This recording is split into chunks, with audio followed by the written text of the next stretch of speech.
Bonsoir à toutes et à tous. Ce soir, j'ai envie de vous parler du monde complexe et de la pensée systémique.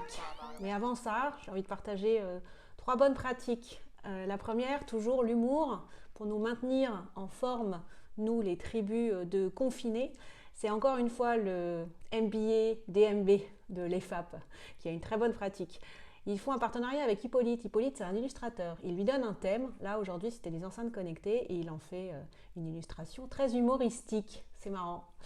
Le deuxième, c'est un webinar. Gaël Châtelain, ce matin, nous a sensibilisés sur la longueur des réunions ou le format des réunions. Vous savez, les fameux visio calls qui durent trop longtemps, il y en a trop. Alors déjà, pour avoir assisté à d'autres webinars, le format recommandé, c'est 45 minutes maximum. Deuxièmement, ce qu'il nous dit, c'est qu'évidemment, l'ordre du jour doit être prévu, envoyé, partagé 24 heures avant. Et troisièmement, j'aime bien le troisièmement, c'est que le compte-rendu doit forcément être envoyé 30 minutes après la fin de la réunion, sinon la prochaine n'aura pas lieu. Si ça peut nous aider pour faire des réunions plus efficaces, c'est tant mieux. La troisième chose, c'était l'ICF. L'ICF propose aujourd'hui, de façon bénévole, d'avoir un coach. Alors ils appellent ça les flash coaching solidarité si vous êtes en baisse de morale et en baisse d'humeur. Je vous mettrai l'URL juste en dessous en zone de commentaires. Alors revenons à notre thème principal, la complexité. En fait, c'est une citation de Carl Gustav Jung qui m'a fait réfléchir. Cette citation nous dit « Réfléchir, c'est difficile. C'est pourquoi la plupart des gens jugent. » Vous voyez où je veux en venir. Alors c'est sûr, et je ne nie pas le sujet aujourd'hui du manque de matériel, du manque de ressources, notamment en France, certes.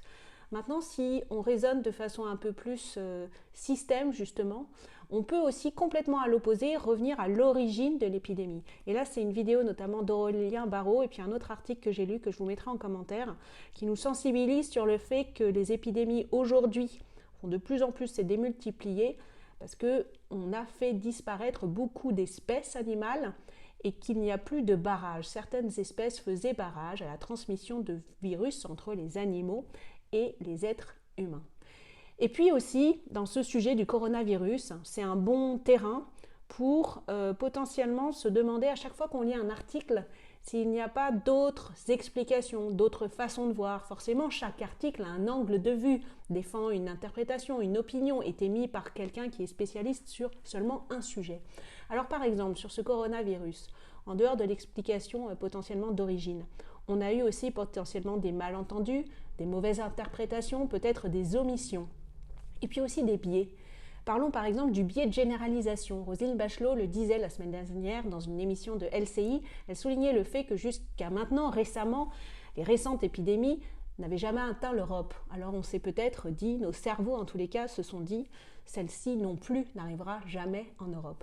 Et puis on peut aussi avoir des biais potentiellement culturels, de ne pas avoir envie de fermer trop tôt nos frontières. On peut aussi avoir une dimension simplement purement géographique. Le Portugal, par exemple, est moins touché aujourd'hui puisqu'il n'a qu'une frontière, donc ça a limité évidemment les risques et le danger.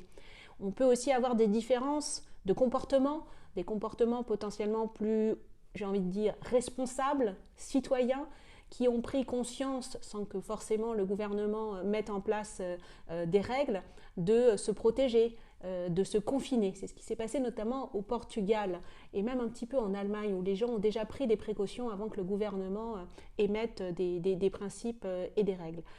Donc vous voyez, de toute façon, la diffusion de l'épidémie, elle est multifactorielle et elle nous fait prendre conscience, un, qu'on est tous interdépendants et deux, qu'il faut regarder ce sujet avec une forme d'ouverture et je pense que c'est l'occasion.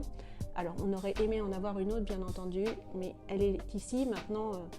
Est-ce que c'est pas un terrain pour nous faire travailler justement cette pensée systémique dont on a peut-être oublié l'importance, notamment dans un monde de plus en plus complexe, de plus en plus imprévisible et ceci de façon exponentielle.